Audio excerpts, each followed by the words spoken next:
Welcome to the Trading Sliders Podcast.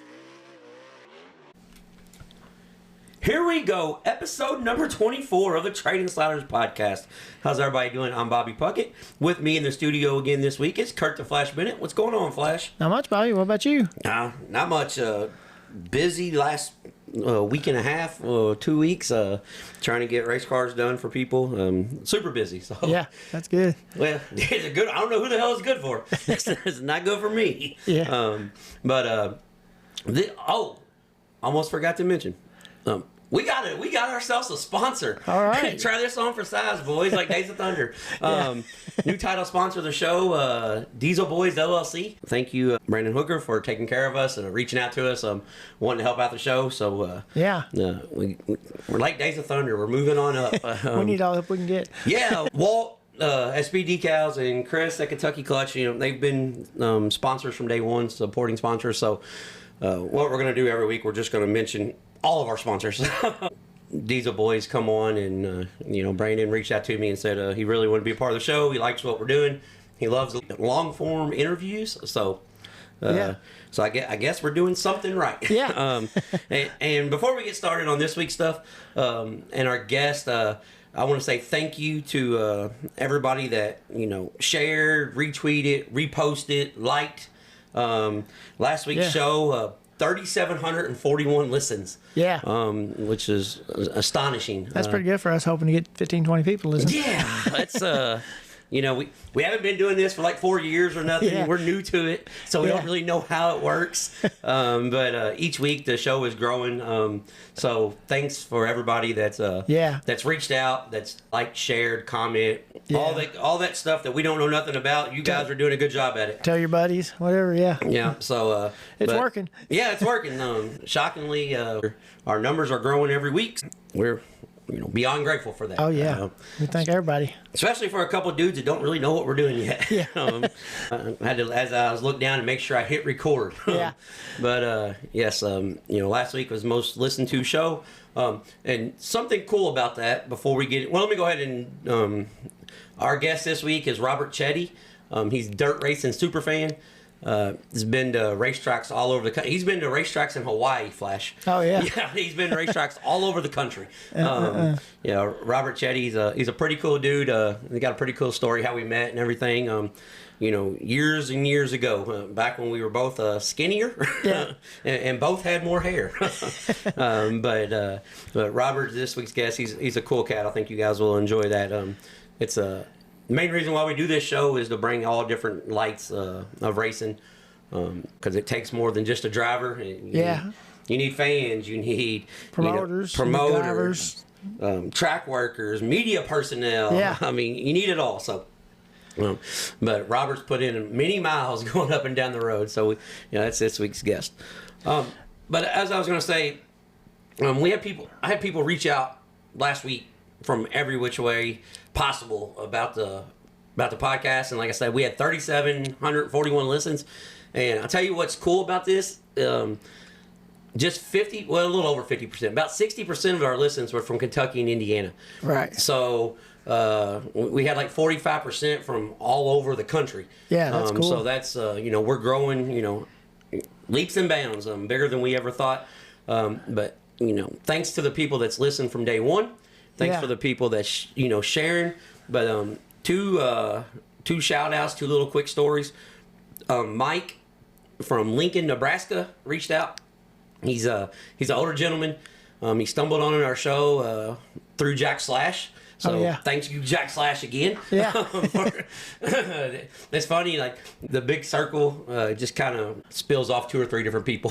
Yeah. Really. Right. But he's seen where Jack Slash retweeted one of our shows, and wasn't even the Jack Slash show. That's what's cool. Right. It was actually the Tony Laporta show. Oh, okay. But he's seen where Jack Slash retweeted one of our shows, and he's a racing how you say that word? Memorabilia. Yeah, memorabilia. Yeah, however you say that. Yeah. He's got a lot of shit like a Rick Scott. Yeah. He's got a lot of stuff. So he collects the newspapers and all this stuff, and he was reading a Mid-America racing paper from 1996 as he's just stumbled onto our show. So he's listened to like 3 episodes. Right. And he randomly picked the episodes but now he as he told me he's 20 of the 24 down. He's almost caught up. Yeah, but that's good. That's really cool. But he randomly picks 3 episodes, right? And so he picks 3 guys he has no clue who they are after he listened to the Tony Laporta episode. So that's pretty cool, right? Yeah. Well, he's reading a newspaper last week, Mid-America Racing Times, 1996. It's a story wrote up from Frank Scott at Louisville Motor Speedway. Oh, yeah. And the headline of the story, can Tony Anderson and Raymond Johnson catch Chris Harmon in the points? Oh, yeah. Guess what 3 episodes he listened to? Those Those 3, because he didn't know who those guys were. Yeah. So, cool as hell story, reached out to me. Cool. He was like, he's caught up on everything, and he actually sent me a few names of some older guests from Nebraska and Wisconsin that we might be reaching out to this summer when we head up that way. So yeah, that'd be cool. But yeah, really, I mean, it was really cool. He was like, "You're not gonna believe this. It's like fate." And I was like, "What?" Yeah. He's like, so I looked through your list, and I knew pretty much everybody on your list, but I didn't know these 3 guys. So I was like, yeah, those are the ones I'm going to listen to first. And then he reads the damn article about those 3 guys. Right. So, that's pretty cool. It's crazy. A small world. Yeah. Some old dude like us who just likes racing, and yeah. But he was we messaged back and forth a little bit. He was a track chaser too. I think he's been to like 400 something racetracks. Wow. So yeah, he got me beat. Yeah. And I thought I've been to quite a bit, but he's got me beat. Anymore, it's kind of hard to get to that many. Yeah. Just because the way they're closing down, or Well, or you just don't want to. Yeah. Yeah. Let me. Yeah. It's hard. It's hard to hit new racetracks. I'll say that. And one last one, David. I'm gonna butcher his last name, Jamali or something. He's from Newton, Iowa. He stumbled onto our show because somebody shared our episode. He's seen it. He listens to the episode. All of a sudden, we're talking about Dallin Murdy. Dallin Murdy lives in the same town right down the street from me. Yeah. He's a fan of our show. He listens because we talked about IMCA stock cars and modifieds because he's never heard a podcast mention anything about the IMCA mods. Right. And I was like, okay, well, sweet. Well, we're going to talk about that. Oh, yeah. But him and his family were going to Utah on a skiing trip. And he listened to all 22 episodes on the drive out there. This is, now he's caught up. But he listened to all 22 episodes at the time. And I said, man, I appreciate that. I said, but if you want to listen to us bullshit for 20 hours, man, you need better friends. Yeah. But yeah, David and Mike, thank you guys. And like I said, thank everybody that's listened from day one. Oh, yeah. There's a bunch of people that reach out. And all our new listeners. I mean, yeah. And if you just listened to the last couple, you need to go back and listen to some of the old ones. We've got some really good ones. Yeah. And we got some that the volume might be a little echoey because we didn't really know what we was doing with the equipment yet. Not like we're any experts by any means. And big shout out to presenting sponsor Kentucky Clutch and Chris Harmon for coming on. And Chris was really shocked he got that many listens. He was like, how many do you think I'll get? Like 200? I'm like, oh, well, I hope you get 200. We're averaging we're averaging close to 2,000 a week. He's like, really? I'm like, well, I hope you get 200. If not, we're going to have a problem. Yeah. I figured Chris would do pretty good. Yeah, he did good. So, Robert, our buddy Robert's got some big shoes to follow this week. Yeah. So, Robert told me, he goes, I probably won't get like 50. I said, oh, Robert, trust me, you'll get listens. You got a pretty cool story. So, this week we're going to talk about the World of Outlaws. They go down and play in late model land. 2 pretty good features down there. Hunter Front got started at I-75 Raceway and had a massive car count. Oh, yeah. Hunter Front, almost 50 Super Late models. Man. So I'd say that was a success. Yeah. Ventura provides again. Might be one of the best kept secrets in all of the country. Ventura Raceway. 2 outstanding features. USAC listened to somebody. I don't know if they listened to us last week. Yeah. But they did listen to somebody. And we'll discuss that. And then there's a new guy to the mod racing, new guy on the scene, won again. So we'll discuss all that. But first thing we're going to open up with a Kentucky racetrack getting a big renovation. I don't know if you've seen this, Flash, but Windy Hollow Speedway. Yeah, that's what I was going to say. I was going to say something about that too. Yeah, Windy Hollow Speedway. Major innovation going on down there. They're taking the D out of it. Going to make it from the source that I heard, it's going to be a 3/8 mile high bank. Yeah. They're going to try to get it to as close of Kentucky Lake as they can. Yeah, that'd be cool. So that's did you see the pictures? Yeah. Oh yeah, they got some dirt hauled in. So well, they're moving some dirt, and here's what's really fascinating. April 5th, they say they're racing. yeah. So they're going to be moving some dirt I wonder quick. if it's going to have a wall, or if they're just going to. I don't know. Because I ran off in 4, 5, 6, whatever turn that is. Yeah, and I backed think it was actually I backed 9. it into the guardrail at the drag strip. Yeah. Well, I'll put it to you this way: on May 9th, they don't want to be drag racing. Yeah. Because the American Sprint Car National Tour is coming to town. Oh, man. The group that we went and seen at the ditch. Yeah. So the best 360 drivers in the country, and I think there's like 25 or 26 guys that's going to run full time. So yeah. I'd say there's going to be close to 30 or 40. Wing sprint cars hauling the mail around Windy Hollow Speedway. So that's something that we're going to have to try to get down there too. Yeah. Friday night. Check that out. Yeah, that's that's fairly close to us. It's not too far away. Yeah, it's not too far away. I don't know if I hope they have a wall up if they're going to put that much banking. Right. Because if not, sprint cars may land in Illinois. Yeah. Yeah. If they get going down the backstretch at Windy Hollow. Yeah. So they're gonna try to straighten that out back there. Is that what they're acting like? Well, yeah, they've got a thing on YouTube. They got a YouTube channel and it's on their Facebook page. You go look at it. They got an overhead drone flying around. So the backstretch it's moved in. They took the D out of it. Right. And I think they're gonna put like an inside wall up because the light poles. Right. Close out that way. Yeah. So, but they're doing all kinds of work. I mean, they've got dirt moved from every which way that you can think of. Yeah. And I think a lot of the reason why they're doing that is because the racetrack flooded when we just had our flood. Right. Windy Hollow it flooded, and like in that video that they've got up on YouTube, it's still pretty wet in the middle. Right. Yeah. I mean, there's water. Yeah, there's water sitting everywhere. Yeah. Well, that'd be cool though if they get that thing fixed up pretty nice. So did they said what nights they're gonna run? Are they still gonna try to run Sundays? I think they're still gonna run Sundays. Are they? Yeah. I seen they're doing all kinds of stuff. It's like I think it's all happening on the fly. Yeah. They're doing a combined 602 and 604 class. The 604's got to run a restrictor plate. I'm in. Yeah, so they're doing a combined 602, 604. 604's got to run a restrictor plate. You pick it up. Well, actually, you go to the tech shed, and from what I read, and their guy puts your carburetor on for you. You take it off. They put the restrictor plate on. They bolt it down, and they paint mark it. And when the race is over, you pull back in there, and they take it back off for you. Sweet. So you don't even got to change your restrictor plate, Flash. They'll do it for you. So, that'll work.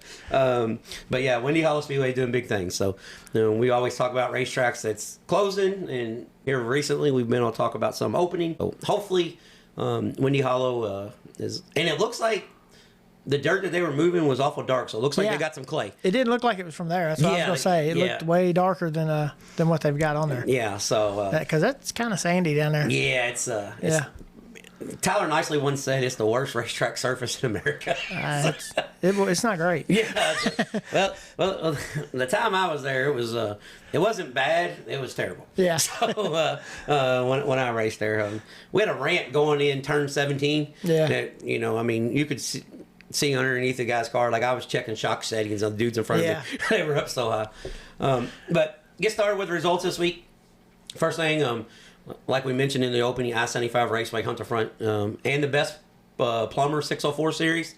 It's a new 604 series in East Tennessee, and like we need another 604 series. Right. But what am I to say? They got 32 604 late models and had some pretty big names there. So who am I to say what we need or don't need? So there's plenty of late models to go around when you get to the south. So, but 44 super late models.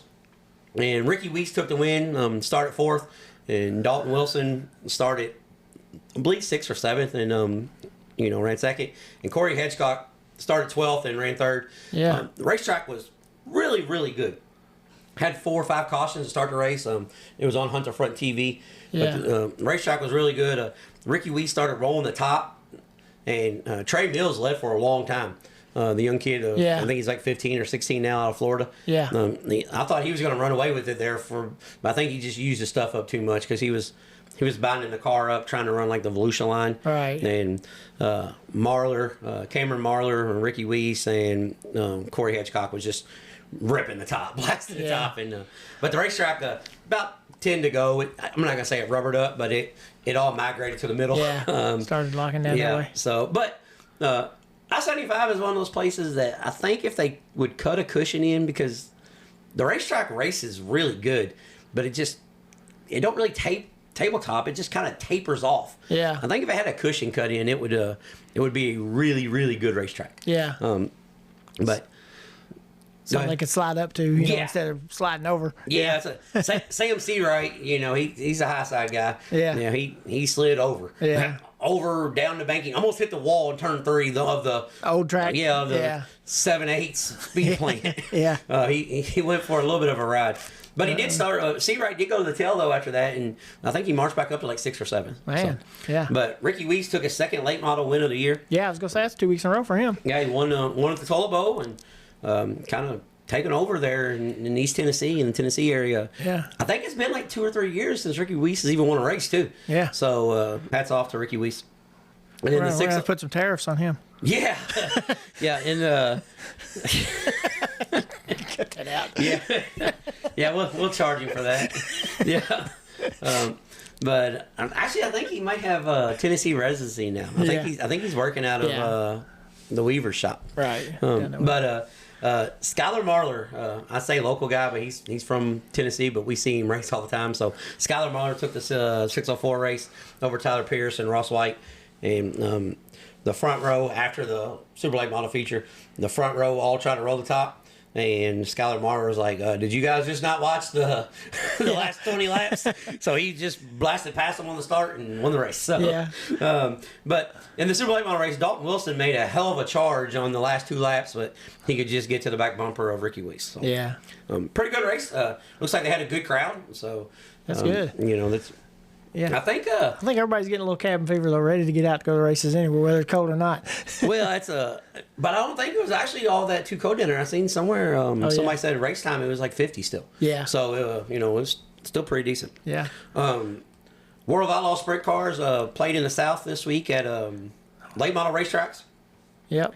Talladega Short Track Friday night was a phenomenal race. Oh yeah. It was a really good race. It was if it wasn't for the sprint cars at Ventura, I would say would probably be the race of the weekend. But it was a phenomenal race. North Pole Nightmare started 4th, took the win over David Gravel and Logan Schuchart. But Baylog was ripping the top in 1 and 2, and rolling the middle in 3 and 4.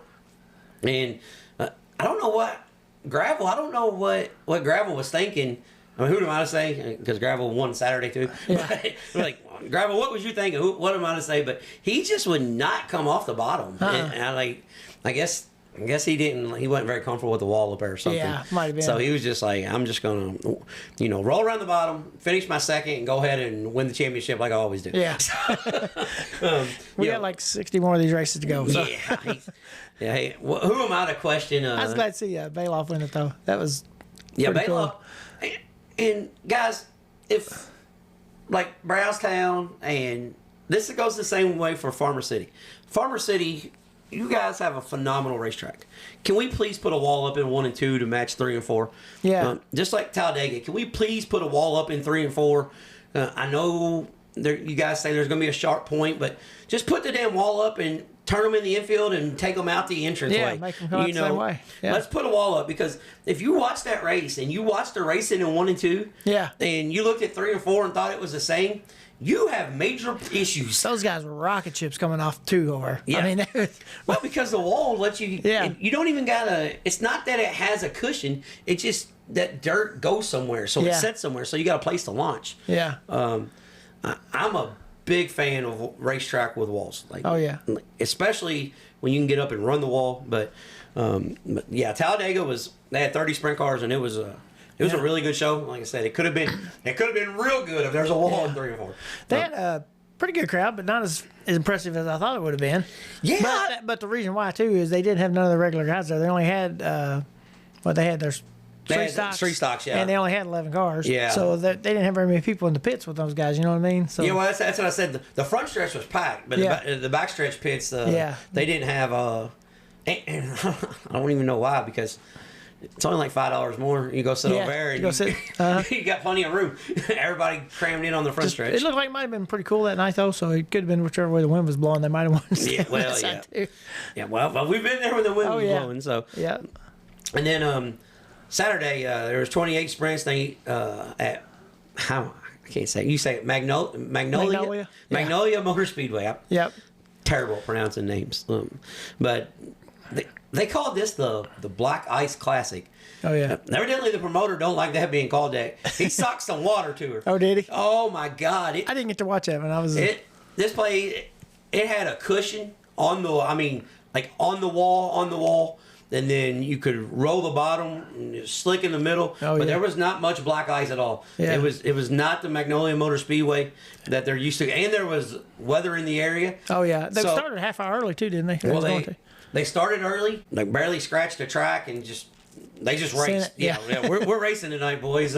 No interviews, no nothing. And the race, like if you looked on my race pass and you said, well, David Gravel won from the pole, boring race, that does not tell the story. Yeah. Hotenschild and Macedo was beating the top down, and Gravel slow rolling the bottom, just like Gravel does. And and Gravel said afterwards, he goes, well, it'd been nice if we would have gotten traffic and the guy on the receiver would have told me told the guys to hold their line so I know where people was. Yeah. He said I was for sure I was a sitting duck, but which he probably would have been. But Macedo threw a big bomb on Hotenschild like 2 to go. Oh yeah. And so they got to racing and Gravel got to win. Yeah. But really really good race.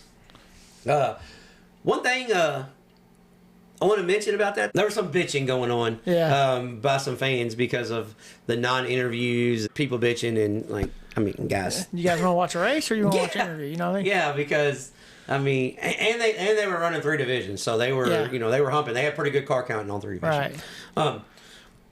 Next, USMTS Modifieds Friday and Saturday at Rocket Raceway Park in Petty, Texas. Saturday portion was rained out. They ended up with 43 mods.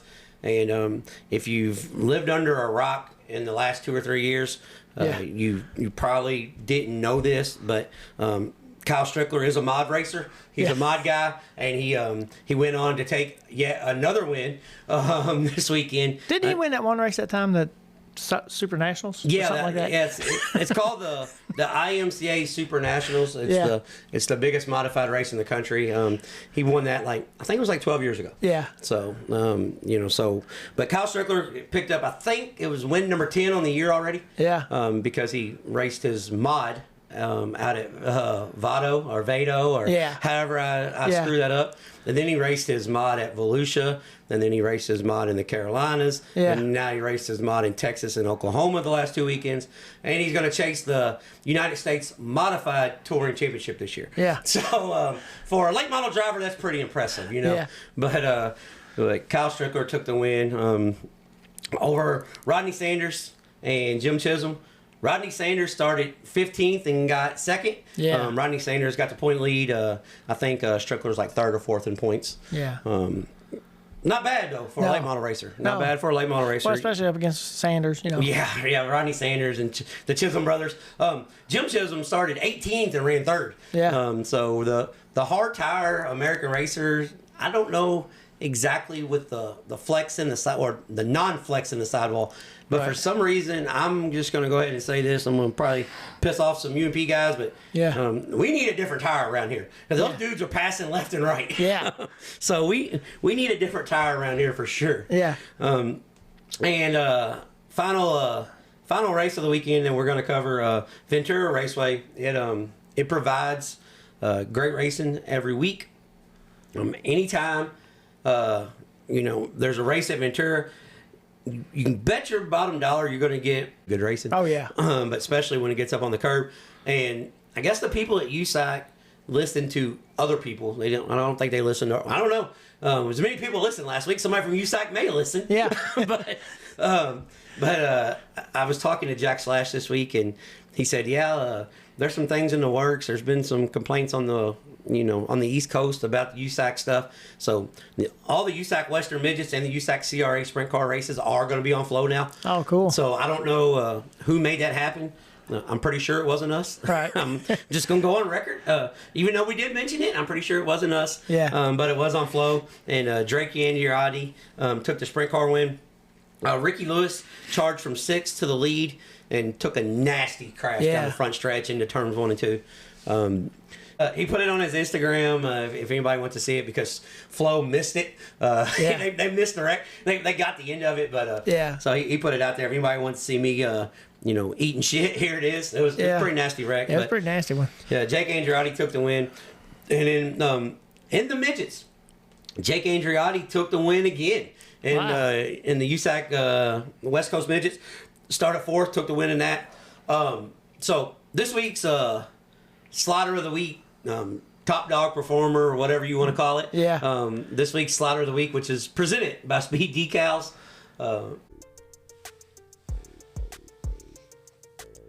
It's the Slaughter of the Week, presented by the Trading Sliders podcast. Jake Andreotti for doubling down at probably one of the toughest racetracks in the country, because it's so small, Ventura Raceway, with a beautiful backdrop, and doing it in 2 different forms of discipline. Yeah. So I was going to say something too. Apparently, it was pretty windy there, because I seen Ricky Lewis put a post out there that if you want to buy anything, he couldn't open his van up because the wind was blowing so hard. So just get with him, and he would get you shirts or whatever you needed. Well, that's fun. Well, it is on the ocean. So he was still working, even though he was barrel rolling down the front stretch. Well, he had to sell some shirts because, but yeah, no, it is on the ocean. Yeah. The most beautiful backdrop of any racetrack in the country. Oh yeah. So that's what went on this week. We're gonna get off air and listen to the interview with this week's guest, Robert Chitty, dirt racing superfan, and then come back after the interview and do upcoming events. So this is this week's deep dive, presented by Kentucky Clutch and Performance. Robert Chitty. It's time for the Trading Sliders Deep Dives, presented by Kentucky Clutch and Performance. On this week's Deep Dive, we have superfan, what I like to call a super friend of mine, but racing superfan, Robert Chitty with the C, not with the S. Robert Chitty, a buddy of mine. I got a funny story how we met a long time ago, but he is a dirt racer superfan. Thank you for coming on the show tonight, Robert. I'm glad to be here. Yeah. So, funny story how Robert and I met. This was probably, I guess, 10 years ago? We met at Eldora. It was before that. Well, no. We met at Eldora, then we went and met at the basketball game. How do you recall? Because I'm thinking we met at Eldora I don't remember Eldora. You don't remember the Fall Nationals? I don't remember that. Okay, so we were on the front stretch at Eldora, the Fall Nationals. There's a kid sitting to the right of us, feeding candy his whole night. Got sick. Well, I guess it was then. Yeah. Yeah. I barely remember that though. Okay, so he puked on Tanya. He puked on Tanya's back. All right. So about, I don't know, probably 6 months later, because we both have a love for basketball. Oh yes. I'm in Memphis, and we're in Memphis, Tennessee, and just paint the picture. There's 3 white people in the whole gym. It's me, my wife, and the guy sitting across the gym. And I told my wife, I said, I know that guy. She goes, you think you know everybody? And I was like, I'm pretty sure that's who we sat with at Eldora. And I've got some more story about that same day. Okay. So you walk by and I wave and we wave, and then we start talking, and then we met up at Hopstadt, and just a friendship over racing and basketball. Of course. So, what's your story? That's me year round. Yeah, year round. Either a racetrack or basketball game. That's pretty much year round. Well, people don't know Except this. for maybe March and November, you got to take a little break. Well, people don't know Go this. ahead. We're doing this interview right now, and you're in town, and you're in Louisville, because you was at the King of the Bluegrass. Correct. He's like, I'm going to be in town, and I said, well, good, because I'm going to have you on the show. It's a good way to get it over with. Yeah, he says I kind of pick on him a little bit, telling me he's going to be on the show. So, well, you said when you started this podcast that you'd have me on here one night sometime. Yeah, well, and I'm a man of my word. That's right. I told you. I said I'm going to. We'll get back to Memphis though, but go ahead. I said, well, we can go. I said, Robert, I'm going to do a show, and he's like, well, there's so many of those podcasts out there. I don't know if you should do it. This is a buddy of mine saying, I don't know if you should. I said, well, there is. I said, but I mean, we we travel up and down the road.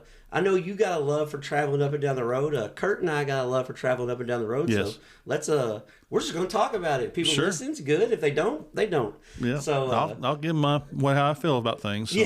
Yeah. Robert, he's seen many, like he's been to over 125 racetracks, 42 states. This man's been to a racetrack in Hawaii.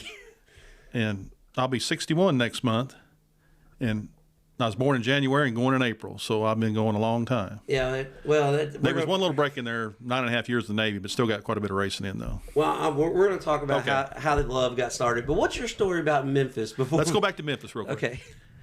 There was a white station. It was like a basketball shootout, basketball season.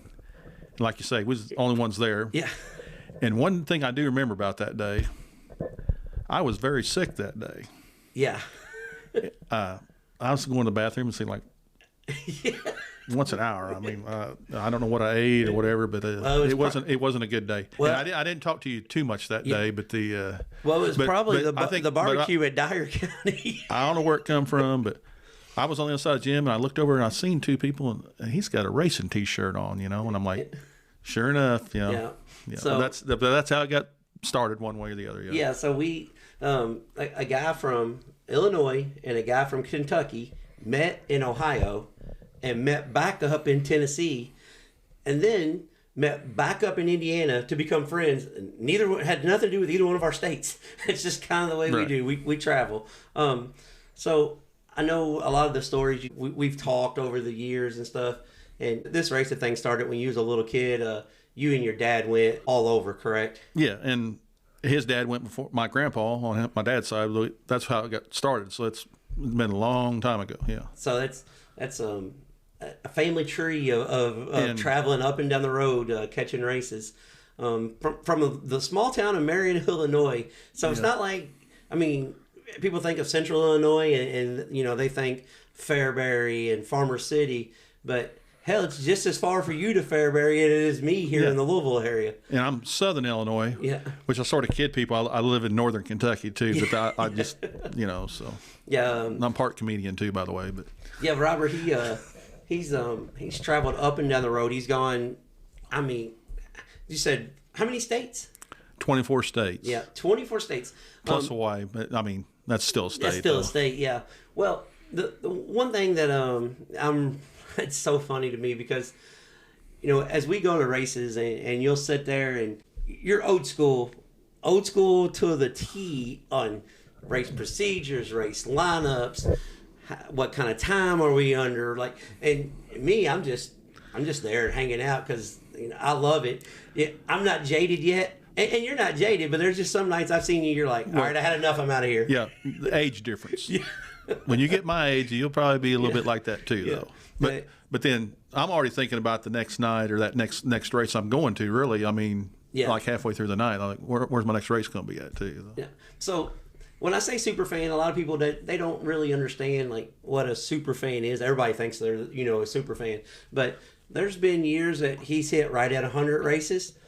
Hell, in the COVID year when everything was shut down, he still made 50 almost. So explain to people what your version of super fan is, because you are a super fan. It's just hard to explain. You see I go to a lot of racetracks, and you'll just see the same faces a lot, over the years, and you may talk to that person maybe once every 2 or 3 years, but it's, you see a dozen people or so that, well, that's, and it just, and like I say, in the old speed sport days, I mean, I know they still have a website, but back when it was on paper, once a year they'd have like the top 10 super fans would write in and give like a paragraph to Speed Sport, and and that's how some of them names I would over the years would see on there. Well, and you're like, all right, when you set out, was your goal like, I'm going to see as many races as I can, or is it just something you're like, man, I love this shit. This is what I'm going to do. Yeah, I just like watching. Never drove. Never owned a car. Now I've worked on a few for friends, and I mean, I've worked on a few, and I'll go a few nights, but then I'd rather spectate though, really. But there was some years I did work quite a bit on some cars. But well, see, that's where I'm at right now in my life. I mean, you see my shop. I got race cars sitting in front of the garage, but me, I'd rather spectate because I know how much work it is. Because and I know a lot of drivers that most of them, they can't sit in the stands and watch races. Now, you've got a very small percentage that raced a lot. They can sit in the stands and still enjoy it, but most drivers don't handle that though very good. Listen, I've had a bunch of people ask me that, like, hey, how do you just go to the racetrack? And it's simple, because before I ever drove, I was a fan. Like, I was a super fan, in high school. I was the kid in high school that I was fortunate enough that we had midweek racing in Indiana, not too far away. So my ass went to races. I mean, that's just what I did. I still played baseball when I was smaller, and most of them games was like during the week. But it seemed like Friday, Saturday, and Sunday night we was usually at the racetrack though. Well, shout out to Dad and Grandpa, because most kids don't even understand they can't fathom the amount of travel, because it wasn't like you were going to the local racetrack. I mean, you guys were hitting Hopstad every Sunday night. That's 2 hours, 2.5 hours from your house. So, I've never really asked you this. How many miles do you think you travel in one race season? Oh, in one race is I've never really figured it out. Yes, I've always kind of thought about that. I average 55 nights a year. Now, mind you, there's a few rainouts. So... Well, you're averaging 55 nights a year now, but 10 years ago, you were averaging 80 nights a year. Yeah, 75 to 80. Yeah. Is there one certain style of racing that you prefer over the other? Because I know you're pretty low. You like everything. Is there something you're just like, that's my thing, or is it just... I'll go to a little bit of everything. I know most people's, in the oval track racing, but I will go to a truck and tractor pull, believe it or not, a demolition derby. So I do go... I go to a variety, is what I'm saying, a wide range, I should say. Of other events too, though. Yeah. Well, here's my thing, because where you're at, it's late model country, so to speak. I mean, you have the Summer Nationals that's in your area, because you get to claim St. Louis. You're 2 hours from St. Louis, but you get to claim the St. Louis area. But my traveling wise, everything's always 2 hours though. Yeah, everything. All four directions. Other than Paducah, that's an hour. But everything else is 2 hours. Yeah, so that's kind of how I am here now. I got, here in the Louisville area, I got Brownstown that's an hour, but everything else is, it's 2 hours to Hobstadt, 2 hours to Indianapolis, 2.5 hours to Nashville. Everything is a couple hours. So, you're kind of like me in that aspect, where if it's under 4 hours, you usually don't even bat an eye, do you? Yeah, and I'm just used to 2 hours nowadays. Now, see, when my dad was young, they had... Within 45 minutes, they might have 5 or 6 racetracks. Yeah. But that's a long time ago, though. Yeah. Well, speaking of a long time ago, you was telling me a little story off the air about Tommy Helfrich, and how, for people who don't know, Tommy Helfrich, he runs, operates, runs, promotes, does everything at the Hopstadt Speedway. But Robert is... He was kind of telling a little story. I notice a lot of things about a lot of people. I keep on track of, I watch them pretty very observant. Yeah, very observant. Right. Yeah. So tell us how Helfrich used to beat up on the guys back in the day in the late model world, because you told me, he said he was kind of a little bit sneaky at it, wasn't he? Yeah, he would. A lot of people don't know this, but we're going to tell this little short story. But they'd be a money race at Paducah one weekend, but the weekend before, there wasn't a whole lot going on. He would come down, roll the track in a couple laps. He'd hot lap, and a couple times I don't even think he even run a heat race. I think they put it back on the trailer and drove back to Indiana. And then they'd be down for the next weekend for the money races, where there'd be a lot of cars there. And he already came in, did his little testing, did his little test session, and he's going to collect a check and hit the road. And Tom Helfrich, though, it's funny, because we talk about racetracks, and we're gonna talk about positive and negative, because you've been doing this for a long time, so you've seen the best, you've seen the worst. Like when Flash and I talk about, if it's happening at the racetrack, we've seen it. Well, if it's happening at the racetrack, you've seen it. I've never been to a racetrack in Hawaii, so how track prep, Helfrich. There's so many people that say, I wish he would just leave it alone, but he's got Tri-State figured out to a T. Like, he never puts too much water on. It's funny. You tell a little story about, I'll let you tell it about Helfrich and his kids, though, because his boys, they're not kids anymore. They're in their 40s. And, tell us how you think Helfrich, describes a water truck. Well, hands off. If you ever notice the nighttime and the race nights, at least the nights I'm there, I go about half to half of them. I don't go to all of them over there, but he's the only one who puts the water on the track that night. Yeah, yeah. From 5:30 to 10 o'clock or whatever it is. Yeah, from start to finish. He'll let them till the track up and pack it in, but he's the one putting the water on. Yeah. Now, I don't know about during the week, but on race night, Tommy's in the water truck. Yeah, Tommy's in the water truck. But like at a lot of other racetracks, sort of get off the side here just a little bit. But we jump around. But, they call it farming the racetrack, farming the track. Well, most tracks, if they just take that, they go down there and hit, they want to work the whole track from top to bottom. All they got to do is, a lot of tracks, is when it's got that berm or cushion up there that's like 8 foot off the wall or off the guardrail of the fence, just roll that in a little bit. You don't have to rework the whole track. Yeah. Well, that's one thing I always say. Like, I'm never going to bitch if somebody's reworking a racetrack because there's so many places that don't do anything.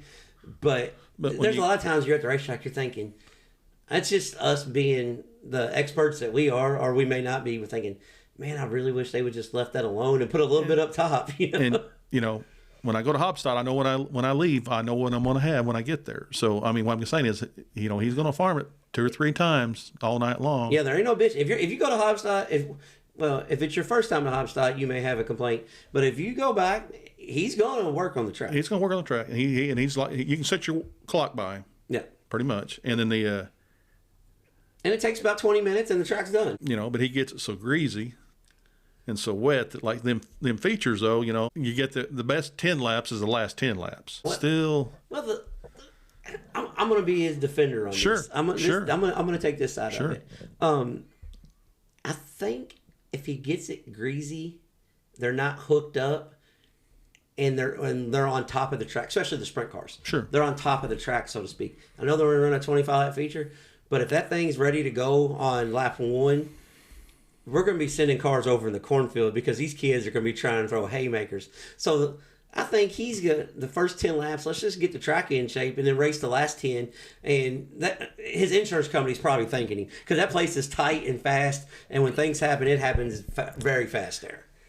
And like a sprint car race or even a late model race, I mean, if there's no yellow flags, I mean, 12, I don't know if it's 25 lap or 40 laps, sometimes it might be only 10, 15, 18 minutes, and it's over with. But those are rare nowadays. But there's plenty of cautions nowadays. Nowadays, there's more yellow flags. Well, there's a lot of kids driving over their head. To be totally honest about it, when we say you've been doing this for a long time, you was telling me that you seen Ken Schrader race his first race. Yes, I did. Yeah.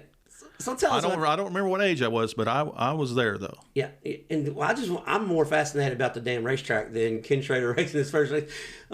Where was that at? Valley Park, Missouri. And explain to the fans. Now, mind you, Kenny Wallace and Kenny Schrader, they've had a lot of podcasts, a lot of history about on that track. Yeah, because that's where they was born and raised in that area. But tell me how the fans got into the racetrack, because I find this fascinating as hell. Well, the fans had to walk across a bridge, across a creek, to get into the racetrack. So kind of like Ponderosa in Central Kentucky, or... Well, I've been to Ponderosa, but it's been so long ago I don't remember that down there. Well, there's a bridge and a creek that you gotta. Well, if you get there early enough, you can park about 10 cars on the other side of the creek. But everybody's got to park. I think when I was at Ponderosa, I was there early enough. I didn't have to walk across no bridge. Well, here's the thing: if Robert's going to the racetrack, there's 2 things that's going to be early. He's going to be early to the track, and he's going to be early out of the track. As soon as that late model feature, I've seen him a lot of times. I've waved to him by, and there's 2 laps to go, and he's giving me the hands up. Yeah, he's out of here. I can see the distance between the first place and the second place car. Larry, again, I'm pretty observant all night long. So you kind of know how it's going to be, and you're just off to the next race. To the next race. All right, let me ask you this. You said you're a little older now. I still look at you as a young kid because you're always having a good time at the racetrack. You're retired, right? So you get to. I would say I'm retired. I'm gonna go travel all the time, but I'll call you and you'll be like, I don't really know. So, what's the distance now that you're willing to travel versus what you're gonna travel? Because that's 2 different things. Well, the older you get, the mileage gets a little less. Yeah. But another thing about going all these races nowadays is that weather.com. Now that weather and on these cell phones nowadays. And before the weather channel was even on TV, I was a lot more. Well, you're just going to go. We just going to go. Yeah. And we just hope for the best, you know. And then most nights we got in, some nights we didn't get them in. But there's still a lot of times I look at the damn radar and think it, because I'm a few shows back we were talking about Kurt being an amateur meteorologist. We're very amateur because I'll see one little break in him, like, man, that thing's going to set over the racetrack. We're good. Get there, get poured on. So. Yeah, I've seen so many. I won't mention racetracks, but it'll be sun all day long. You're driving there, and 5:30, you get a 15-minute downpour, you know, and it's like a lot of times they'll cancel, you know, and then. Yeah, that's one thing. So I'm going to ask you this. So if there was two things, because if I give you 10, you'll give me 10. But if there was two things that you could change to fix dirt track racing, what would the two things be? What's the biggest gripe? I would say, you know, I've seen this. Let's fix this. Well, time management would be in there somewhere. That's because you're an old military guy. Right, everything's got to be strict on the time. Right. So you think when you get older you look more flexible, but some do, some don't. But you're not very flexible on downtime. No, I'm not there for downtime. Yeah, there's plenty of downtime away from the racetrack. Yeah, you want to see cars go in circles. So time management is one. What's the next thing? Track surface, I would say is a big thing for me. Yeah. We didn't, you know. What do you prefer? Bull ring, big tracks? Because you've seen so many. You've seen everything. I'm for all the bull ring tracks. Well, short of the track list of technology. It's more the driver's hand. You know, you get some lap traffic, but you ain't going to get a whole lot because, you know, you're only running 30, 40 laps, you know, most nights. Yeah, I just like it where the cars don't get stretched out, you know. Well, that's... Is that there? But well, that's a good thing about dirt racing versus pavement racing. Dirt racing, you've always got action going on. It may be for 12th.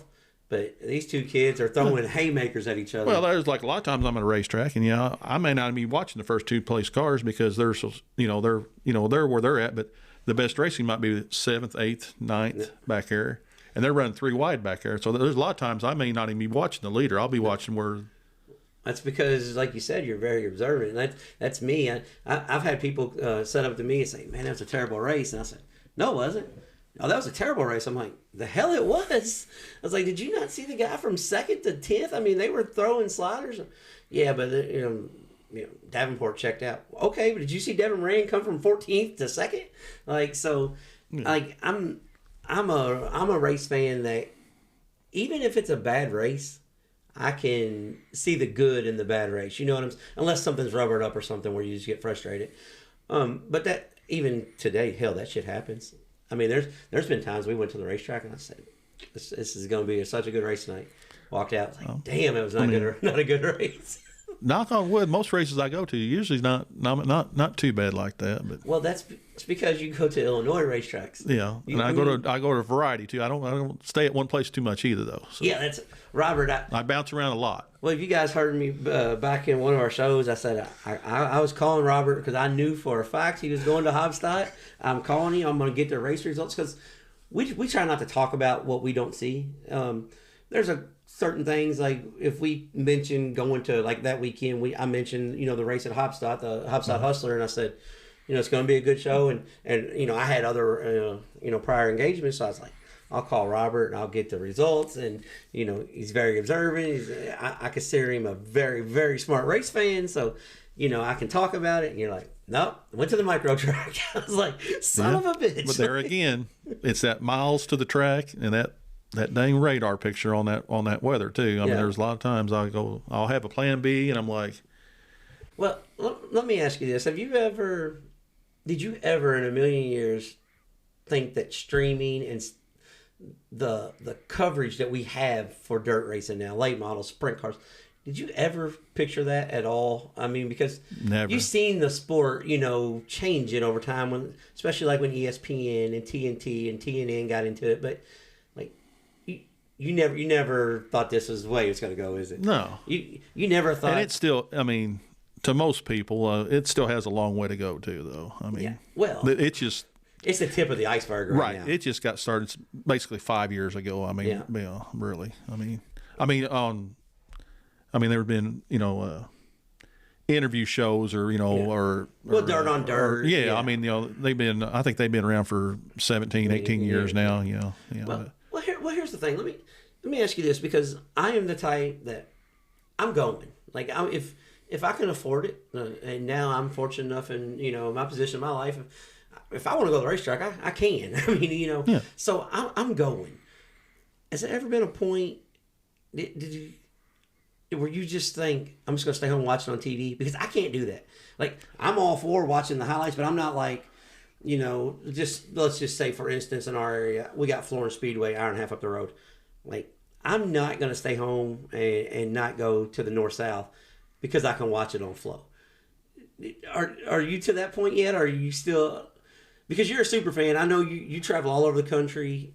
Is it where I'll catch it on TV, or are you like, I don't have to drive 4 hours to this because I'm going to go to this local track and still watch it? How do you approach that?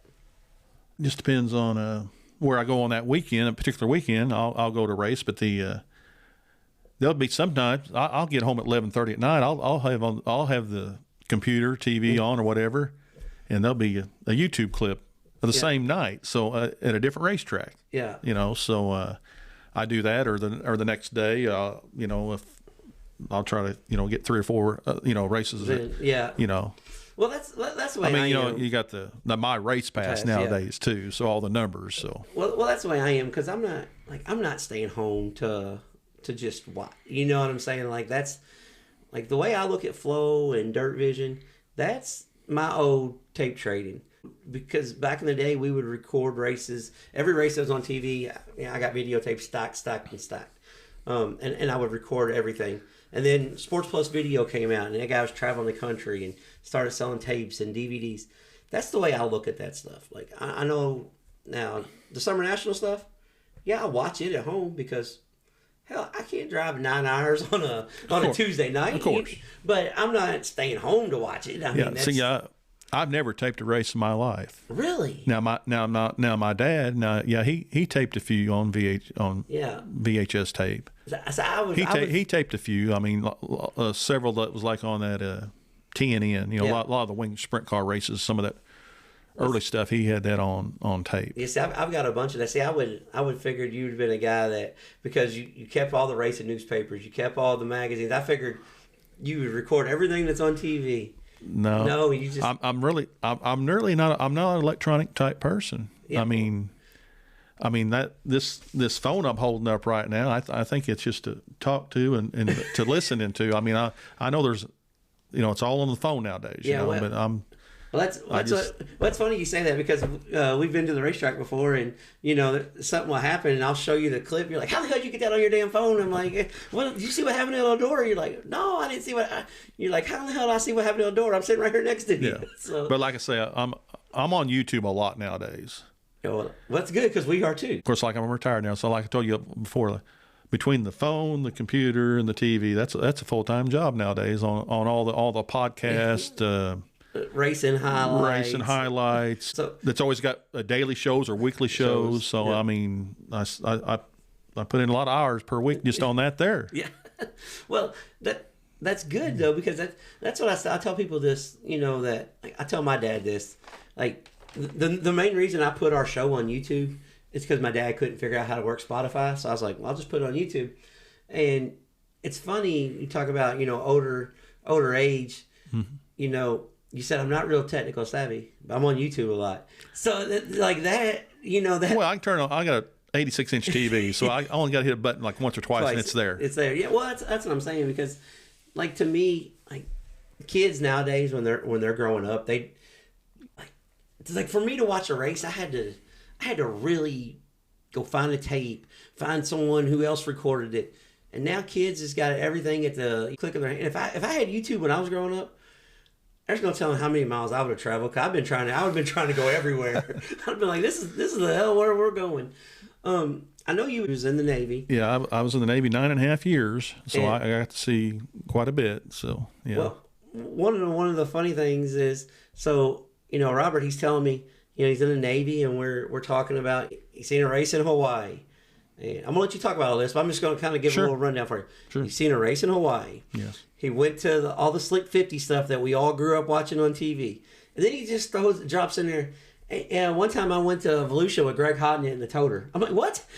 So explain to me how the Navy, benefited you, because you got to see a lot of places that a lot of people that you wouldn't have seen anyway. Of course, I mean, when I was in the Navy, I was stationed in a few places where I got to see some racetracks that if I was in the Navy, I would never even seen in places before, or would have even having a chance to even seen that. So, now mind you, I didn't go to no 80 races a year when I was in the Navy, of course. But I mean, you had a job, you could. Yeah, making that money, or whatever at the time. But I was in Hawaii and got to see. You went to two racetracks in Hawaii, didn't you?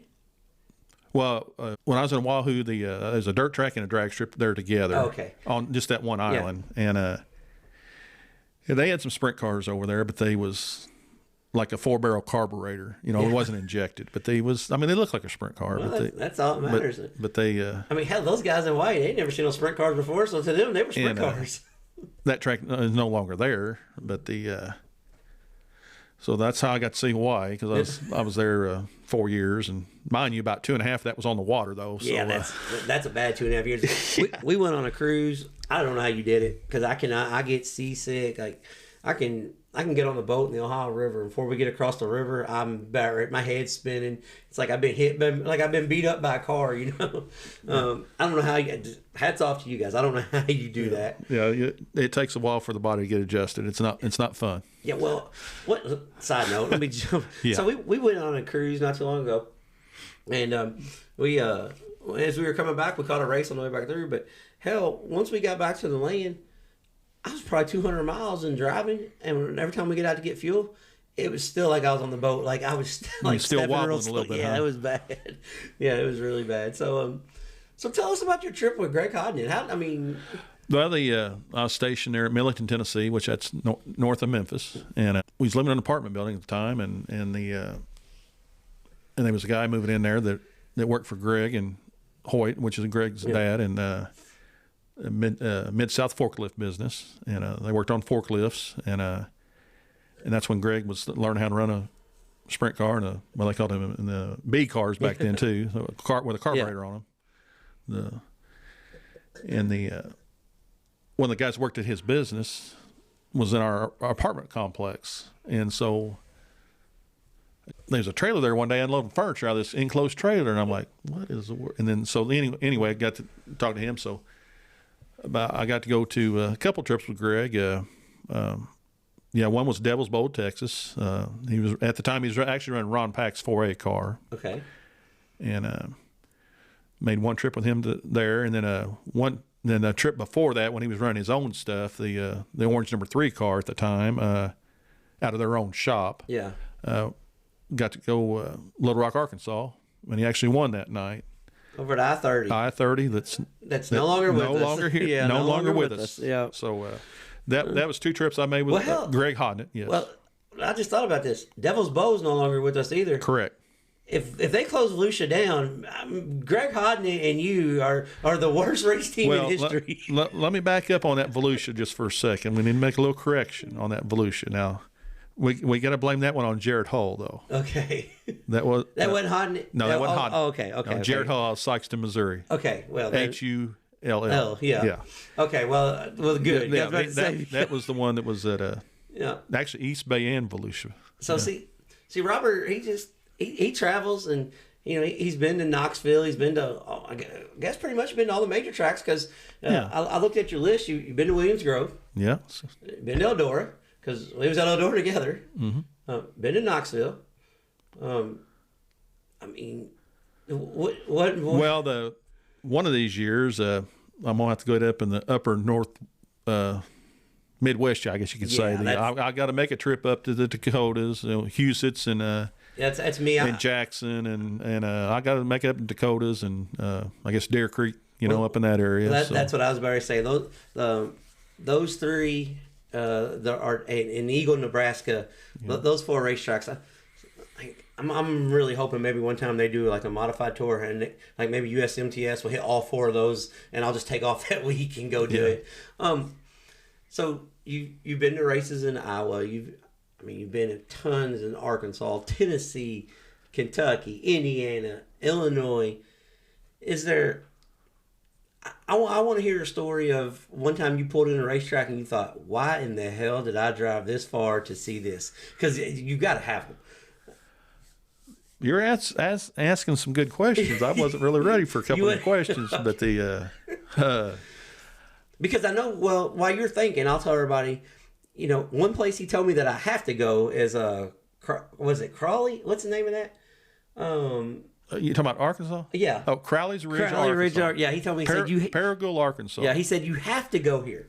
And another place, too, that we come and frequent a lot is the ditch. Like, Robert, he's got his ditch shirt on. He's about like me on this. There's a lot of people that talk bad about the ditch, but we won't talk bad about the ditch. But what's interesting about the ditch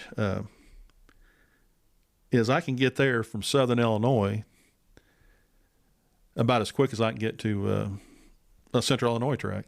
Yeah, mileage wise.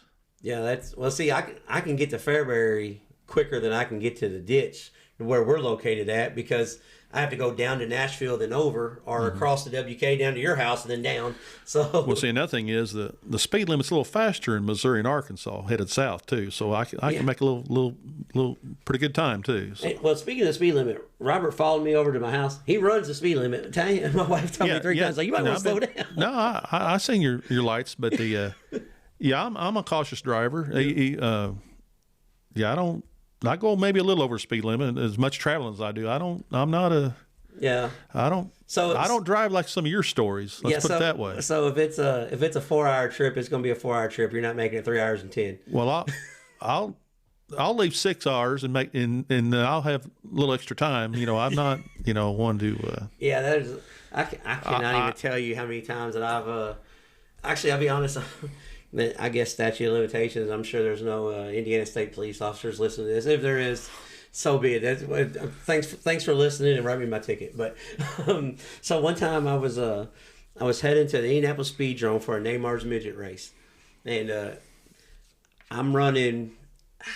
I don't think the car hit triple digits yet, but I'm pretty close to 100, and I pass Scottsburg, Indiana, and there's this cop.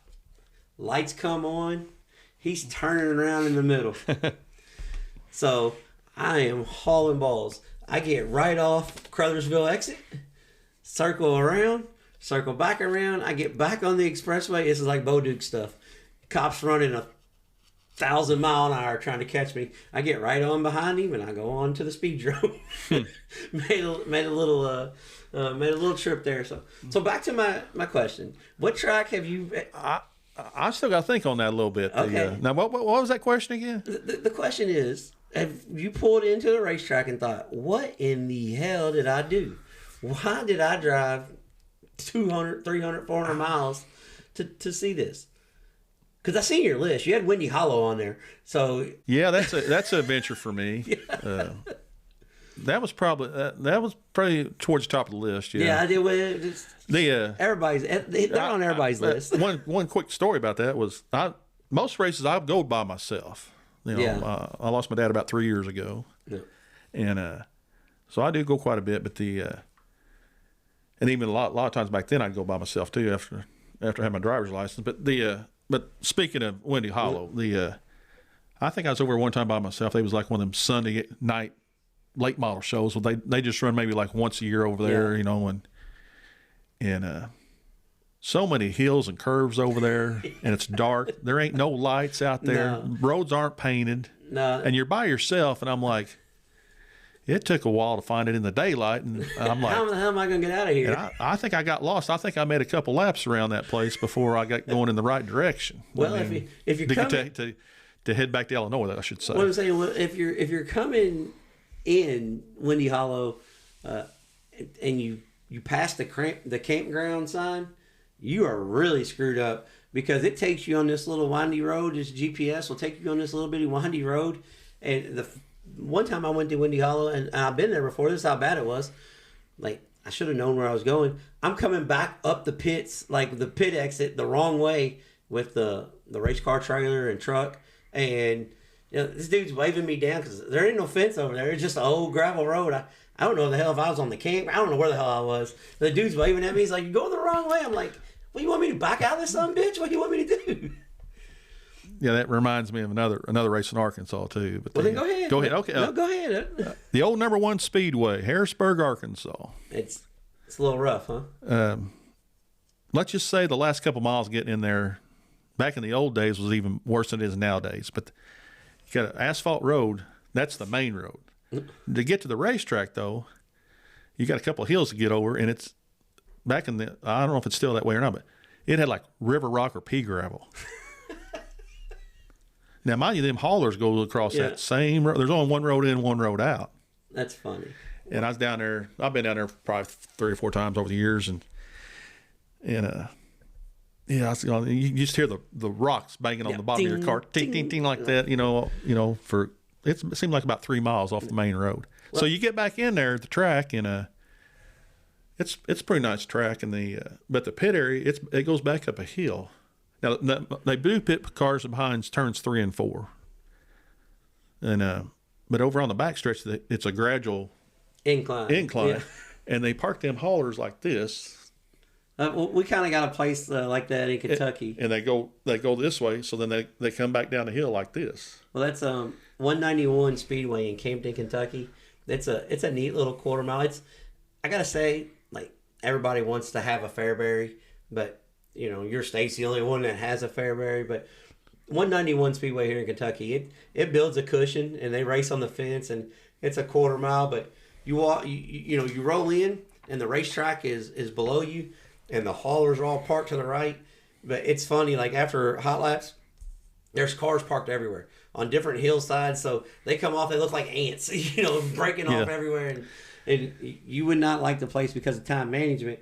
But the time management is they're doing the best they can, but they don't have one solid pit area, so they got cars coming from every direction, and it's like, oh my God, they're never going to get these damn things lined up. And another thing about that, Crowley's Ridge, to the south of the track, there's actually there's ridges there, and there's cows over them fields, and it's amazing. Like about 5:30, 6 o'clock, I guess they know when it's feeding time, because here they come. Yeah, just come the ridges, and they go up them hills, and I guess they got to be at a certain when they get their food or whatever, or grain or whatever they eat, and a lot of black Angus cows down there, and I'm like, funny.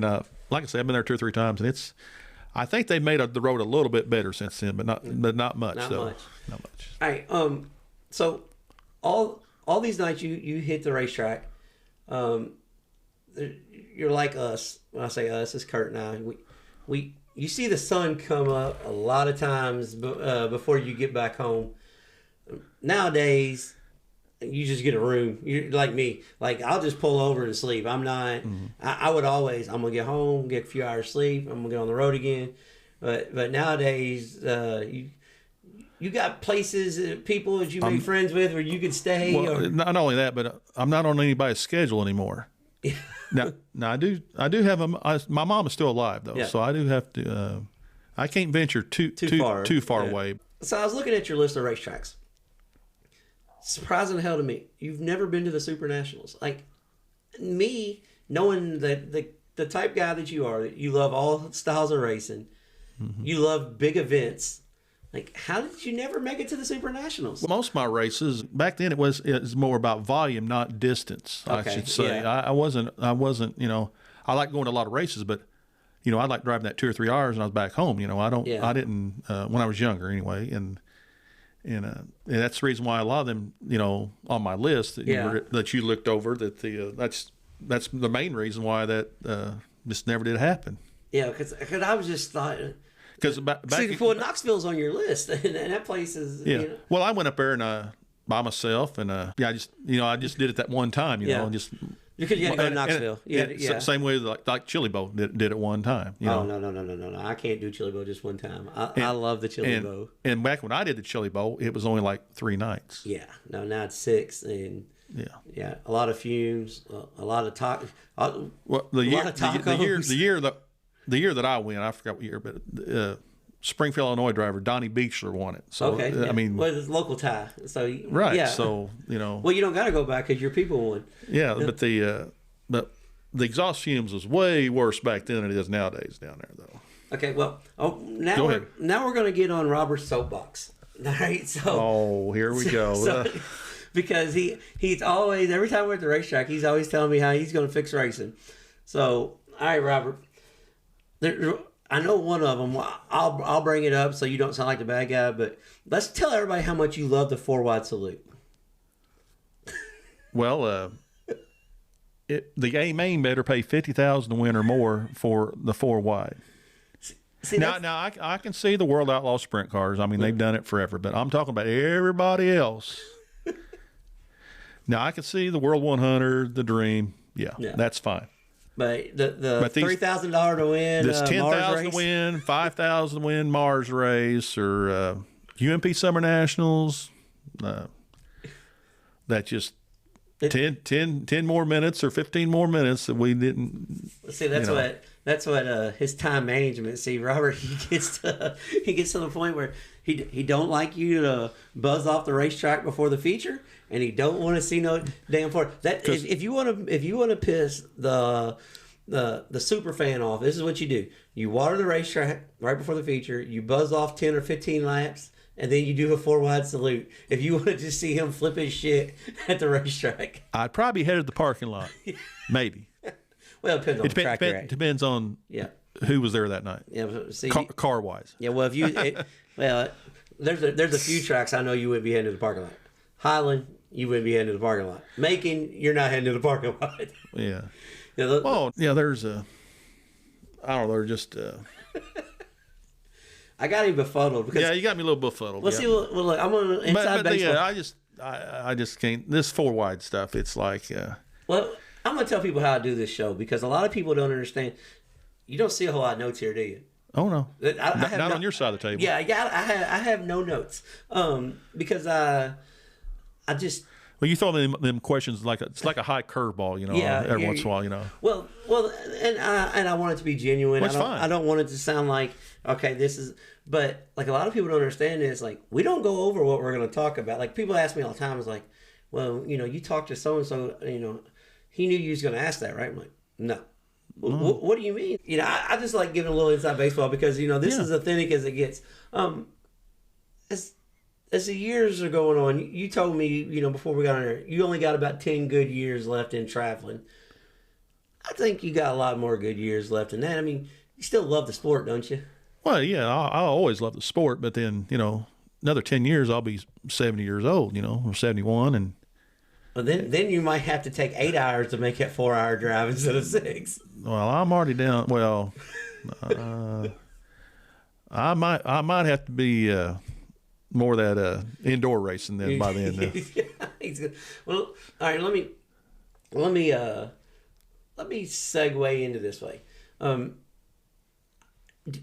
know you got your kids that live in Indianapolis. Was your kids really big race fans? No, I burned them out too early. That's what I was going to ask. By the time they was 8, 9 years old, they done had enough. They done had enough. Dad's doing this every weekend. So. Yeah. Okay, well, I was going to ask that because which I know you got grandkids and stuff now. Yeah. Are your grandkids? They're not big fans. I don't think they'll make it. No. They're not gonna. Most kids nowadays, it's baseball, football, basketball. Well, they're Indiana kids. It's soccer. Basketball. I mean, so it's. I just hope they get good and tall. That way they can play the sport really good, though. Okay, being a super fan, because you're not just a super fan in racing. Our love for basketball that we have. Yeah. People don't understand. It's not just racing. I mean, you do like over 100 basketball games a year too, don't you? Sure. Yeah, like every year. Like you told me you're already at 50. Yeah, I'm already at 50 this year. Yeah, so and it's not even the you're end of December yet. Yeah, there's a good chance you're gonna get 200 this year. It'd be probably 150, 175 in there. Yeah. So you told me several years ago, one of these years you need to count them games, and I finally did that about 4 or 5 years ago. Did you? Yeah. Okay, yeah. I did it one year, I think it's like 175 games, yeah. Yeah, I got 202 in last year, but I'm only in 4 right now this year because well, A, with the podcast, and B, with the racing. I mean, there's so much stuff. It's kind of funny, you know, because like we've been friends for years, but we always see each other at the racetrack or at the hotel, and you know. So this is the first time you've been to my house, and I was like, yeah, this is the garage. You're like, damn, there's shit everywhere. I'm like, yeah, I know, and there's more shit coming tomorrow. So it sort of reminded me coming to a racetrack. You know, of course it was dark though; it wasn't daylight, but just a lot of 2-lane road to get out here. Yeah. See, that's what people don't understand. Like, you know, when I tell people I'm from the city of Louisville, they're like, you know, how do you live in the big city? I'm like, where I live, it's like country. Of course, we're 3 minutes from Louisville, but I mean, it's you know, or my wife would say 10. She says I say 5 minutes to go everywhere. You know, most people, you know, there again, you know, they say, well, I'm from Illinois. Well, they automatically think Chicago, Illinois. Yeah. That's at the top of the state, you know. But they think, you know, everybody lives in Chicago, and they don't. You're a hell of a way from Chicago. I'm 5 hours away from Chicago. You're closer to Louisville, Kentucky than you are Chicago, Illinois. Yeah, I'm gonna do something different than I normally do. I'm gonna let you bring up a topic, and I'll answer you. So you tell me what you think our state of racing is in. Like, what do you think the state of racing is in? Late models, A-mods, sprint cars, because everybody thinks it's really, really good right now. And the competition is, but I don't really think our state of racing is as good as everybody thinks it is. For a guy that's been doing it for 50 years, well, what do you think? Well, I'll answer it like this. You know, you got 24 starters of these A mains. What's a sprint car race, modified late models. And there's only one guy happy at the end of that checker flag that gets the big money. Yeah. So I'm more for I think that fifth on back needs to get, you know, they pay the same pit pass getting in, you know, and they travel up and down the same miles. And I just like to see the money spread out more. And you get these big payouts, and you look at the second place payout, you know, most nights, and it's like, wow, you know. They're racing for $50,000 a win, and then, you know, a lot of times it's cut in half. But when you get $50,000 and $100,000 win races, yeah, it's cut in 2/3. If it's $50,000 win, it probably pays $10,000 or $12,000 per second. Like, it's not even cut in half. And then even the guy that wins, you got all that expenses. So I mean, you know, it goes real fast. This is the most money that's ever been dished out in dirt late model racing, sprint car racing, but I don't think the sport is as healthy as everybody thinks it is. And the reason why I say that is because it costs so much money to race now. Like back when I was racing just 15 years ago, I could build anything I wanted to. Guys now, they just buy parts. Well, I mean, we're just buying parts. Back in the old days, a top-notch engine, didn't matter if it was late model or sprint car, was $10,000 brand new. Yeah. And now you're talking $75,000. Yeah, and I don't know how to fix it. Because everybody's got to make a living. I mean, it's just got too far out of control, too fast, and there's only so many rich car owners, or I should say, car owners now. In general, yeah. Because if they're a car owner, they're not going to be rich too long. Right. Right. So because I heard a number the other day, like I think Geo Sells, he runs for World Outlaw Sprint Cars. I think he said it cost him like $12,000. Basically, I mean, when you figure up the fuel, the tires, everything across the board for one night. And most races pay $10,000 to win. Yes, that makes sense, don't it? It makes a whole lot of sense. Now, mind you, that's every expense you can think of. Yeah, everything. But but some nights it only costs $4,000. But well, sure. Yeah, but I I get that. But even some like the late model guys, I've always heard the number like, you know, $2,000-$3,000 per night. I mean, yeah. Well, that's what I want to say, because where you live in Illinois, especially Central Illinois, you know, you're in Southern Illinois, but you know, you've got Granite City and you've got Peevely. I mean, as far as local racing, you're in the healthiest spot in America, and it's not as healthy as it once was. Oh, back in the 70s and 80s, it was a lot more back then, because we had more tracks. Yeah. Had more cars, more drivers. And we don't have that like we used to. Yeah, that's what I'm saying. And you're in a good part. Like, you get like rural Kentucky or Clarksville, Tennessee. I mean, you know, we've all been to the Toilet Bowl, and yeah. I mean, there's you got 9 divisions and you got 13 cars total. I'm like, I don't know how this is going to keep going. And we see it more and more. I mean, there's tracks that's shutting down, each week. There's, breaking news, every time you turn on the internet or look on Facebook or Twitter or Instagram, breaking news, racetrack's not opening. For a guy that's been up and down the road a lot, there's going to come a day when you can't go to your favorite racetrack because it's gone. That right there, I hate that. Every time I think about, where racing's going, because I see it, like the special events, they're better than they've ever been. But they've always been, though. Yeah, that's what I'm saying. They've always been good.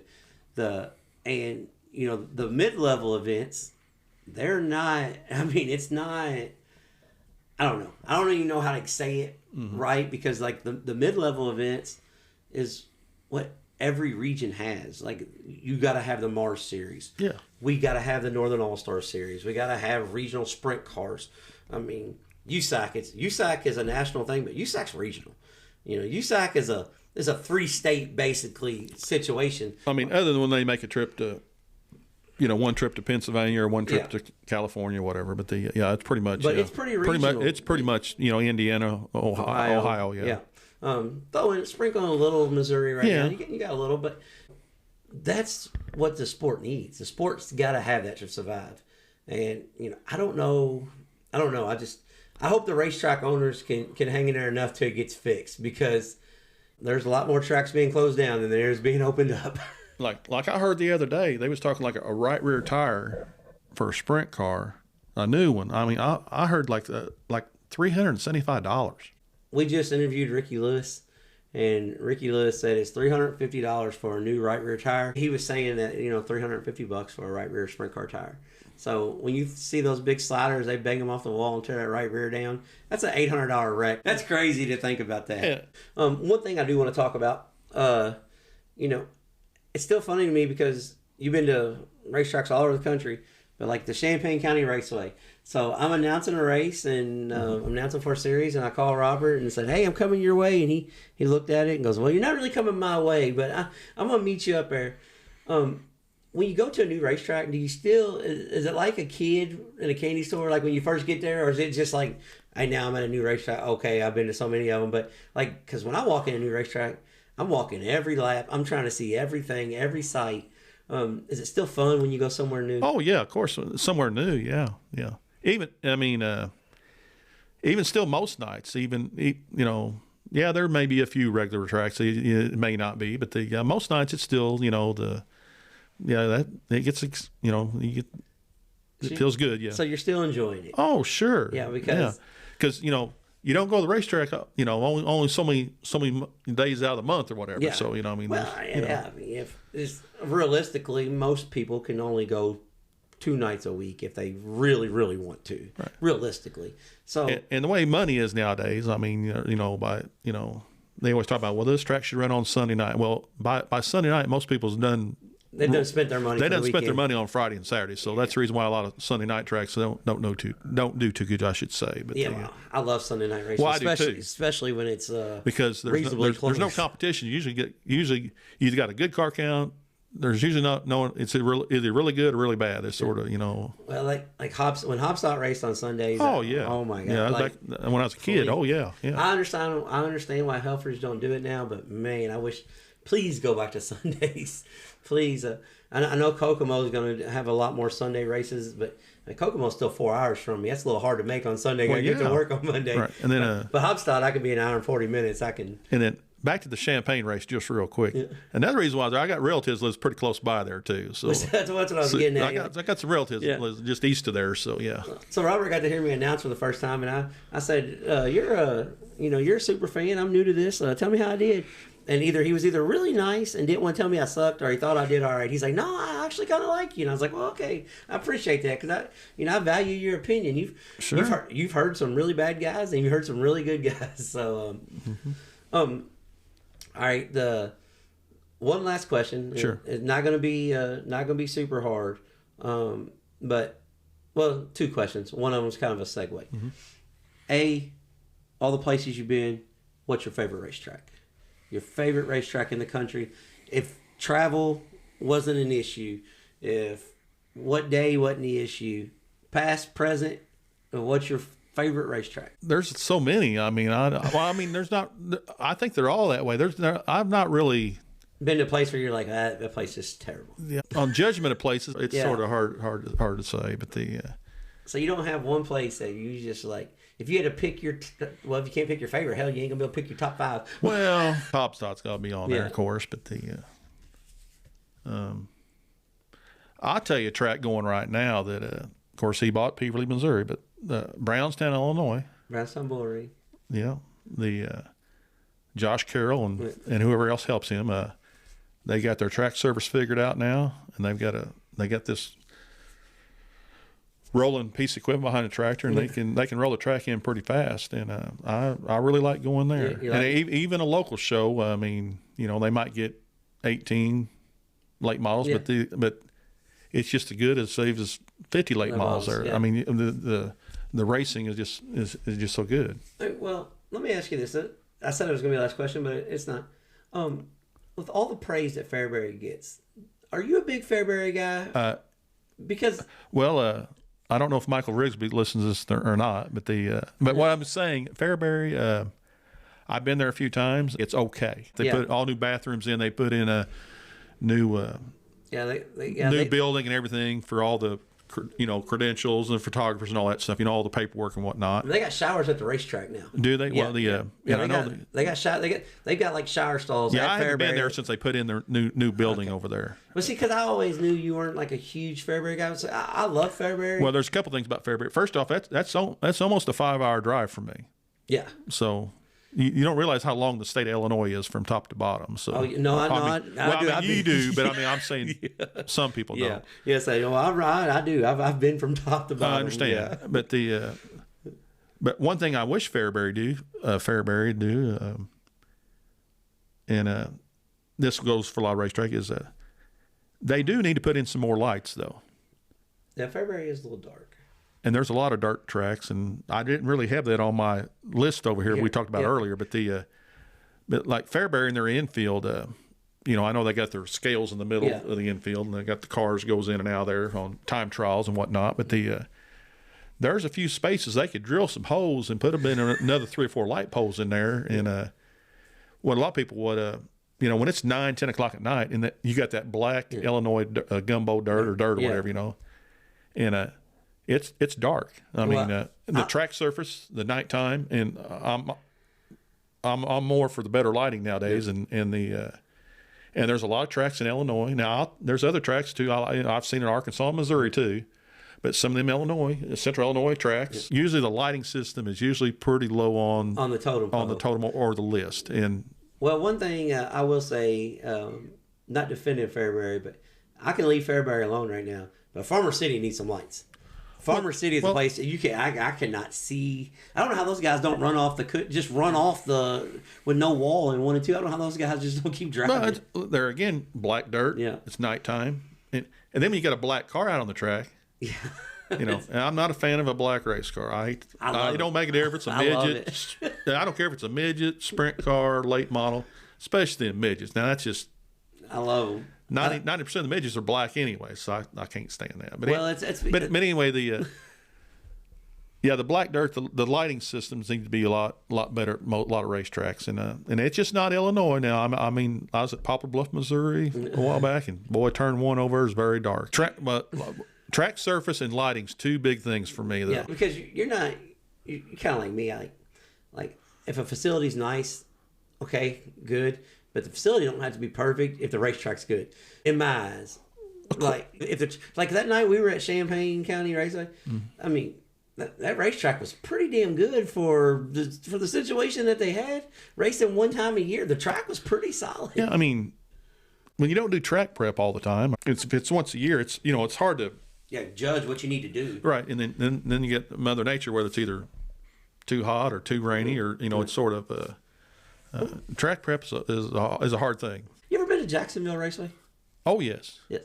That's a place that I really want to go to. You need to get there, and when you do go there, I'll try to be there that night too. Yeah. But I'll tell you just a little bit about Jacksonville. Back in the old days, it was a different racetrack. same location, but it was skinnier, wasn't banked as high, and it was real narrow. Now it's wider, it's banked more, and it's actually a better track than what it used to be. Well, I was like when and Brownstown, Illinois was the same way too. A lot of people don't realize the younger people nowadays, they've never seen the old track, but they were skinny and narrow too. Yeah, they don't know about the Fayette County Speedway. They just know about the Brownstown Bull Ring. The Fayette County Speedway was narrow. And it was a lot shorter too. But I will tell you one funny thing about Brownstown Bull Ring or Fayette County Speedway. When I went to they had like a $5,000 to win mod race, and Jeff Leka won that night. That's how long ago. Yeah. I remember that the old guy was cooking on the barbecue grill behind the bleachers because I'm a fat ass and I love food. But that's the first time I ever had the country bob sauce on these ribeye sandwiches. I bet I ate 5 of them that night. It's like the steak sauce, country bob sauce. Well, where I live at, they sell that near every store. Well, they do here now too. Oh, do they? Yeah. But at that time they didn't, and I was like, I'm putting that stuff on a ribeye, and like if there was downtime, I was getting a ribeye sandwich. How excited are you for Belclair if it comes back around like it's supposed to? Well, I can give you an update on that a little bit. Okay, well, I didn't even have that wrote down before we start talking, but the city or the county up there, they did award a contractor to tear everything down. Okay. So that was like a couple weeks ago. So it's at least it's going to get tore down. Now, hopefully they rebuild it back up. Yeah. But supposedly there's $21 million. Well, you can build a pretty nice little track. You already got the property for $21 million. But they got a lot of other stuff they got to redo, like they're going to put heating and air, and new roof like on their convention center building, and they're going to all new stuff. And some people lives in the area that still thinks that, well, it's about 50-50 whether it's going to happen or not. But I mean, I hope it does. And there's already been plans. I've seen drawings that when it is built, how they're going to lay it out, which looks like it would be pretty good though. But did you see? Are they going to make it a quarter mile though? Because I seen something. Somebody said they're going to make it a quarter mile instead of the 5th mile. I sure hope not. It'll be somewhere right in there. Okay. I mean, because it's still going to be a short track. Yeah, well, because there was not that place was on my top 5, and facility. Be careful what bleacher you set in; you might fall through. But the racetrack itself, though, it was. Yeah, it was on that list. That was built back in the 30s or the 40s. Yeah. But I love that place. Like that was. Yeah. When I was growing up, my dad took me there just about every Friday night. Yeah. Well, that'd be a hell of a Friday night track there. I really appreciate you coming on, Robert. I told you that I was going to have you on, and when we first started our podcast, we say it's about life and it's about family, and I consider you family. We're racing family. We met on a funny story, and we still call each other at least once a month, but most times it's 2 or 3 times a month. And you let me know what's going on in the Midwest, and I tell you how bad it is over here. Then we get together and have some cheeseburgers at the racetrack. I really appreciate you coming on. And when we started this show, for people like you. There's people all over the country that do podcasts, and when I say it comes across wrong when I say I don't want to do our cookie cutter show. I truly mean this. There's so much in the racing community that people don't know that goes on. Is your dad, your grandpa traveled all over the country to watch races. Well, not all over the country, but all over the Midwest and watch races. You guys are just as valuable to the racing industry, racing community, as the guys who run on the Lucas Oil Tour. This show, when I started this, we talked about doing this. We said, we're going to interview fans that's seen a ton of races. We're going to interview track promoters. Hell, we even had somebody on singing country music the other day. Mm-hmm. So our show may not be for everybody, but our show is for a true race fan. We cover sprint cars, we cover late models, we cover modifieds. Yeah. I mean, we'll talk about anything because we love racing. And that's why I want to get you on here, because I know you love racing. I mean, you don't travel up and down the road that damn much to not like the sport. So I know you love racing. And it's truly been an honor. I really, really appreciate this. This is one of my favorite interviews I've done, just because this is the shit we talk about at the racetrack. We just put microphones in front of us. So thank you for coming on. And anytime you want, right, I'm gonna tell a little story before we get off here. So we were talking a few shows back ago about Bloomington Speedway getting his first Super Late Model race in a couple of years, and Robert reminded me, no, they had a Super Late Model race this year. He was like, I was like, what? He's like, Ultimate Heart of America, local boy Rodney Melvin won. So I was like, you know what? They did have a Super Late Model race this year. So Robert also keeps me in check. He tells me when I screw up. He's like, you kind of messed that one up. That's not how it happened. I was like, okay, well, it's published, so it's how it went down. But thank you for coming on. That was this week's deep dive with dirt racing superfan Robert Chitty. Flash, Robert, he's a pretty cool cat. Oh yeah. You know, Robert and I, we met up through basketball, and actually we met up at the races, then met up at basketball, then back at the races. You know, grown a pretty good friendship. Robert, he lives in Southern Illinois, and you know, I announced some races up in Northern Illinois last year, so he drove like 5.5 hours just to hang out and listen to me announce. So Robert's our contact. Sometimes when we're at one racetrack, we call him up and find out what's going on at the track Robert's at. Yeah, that's so I was like, Robert, what's going on here? And the cool thing, a lot of people didn't know this, but Robert would he would turn in, like, he's got guys from like Dirt on Dirt. He's got their phone number in his phone. Yeah. Like Robert, he gets around in the dirt world. Everybody knows him. You know, dirt race super fan, and I've seen him a couple times. I think he was at Hopside a couple times when I've been there, and there was one other track we was at. He was there. Yeah, when I was with you. Yeah, he travels the country, and Robert is the dude that you know, when like he's set in his ways though.